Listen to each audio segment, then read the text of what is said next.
Hey, welcome to Cfmoto Zforce. I've had a few comments, people asking me, how do you change the time on your Z-Force? Well, I'll show you really quickly now. It's easy, and let's get to it.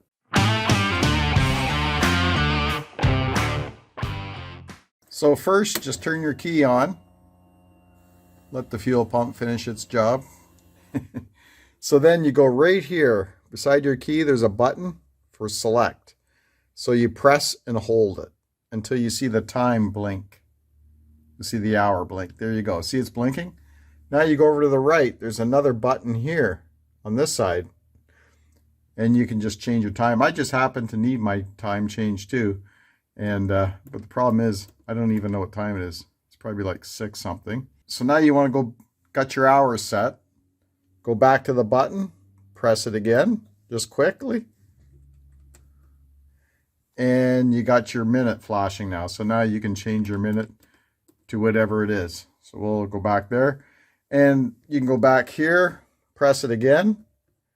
And your kilometers or your miles will flash. Press it again. And everything goes away. Stops flashing. Basically, that's it. That's very simple. So remember, left side is your select. And over on the right side is where you set your time to whatever you want. Just keep pushing the button until you get it. Hope that helps some of you. Thanks a lot for watching. This is a quick video. Have a good day.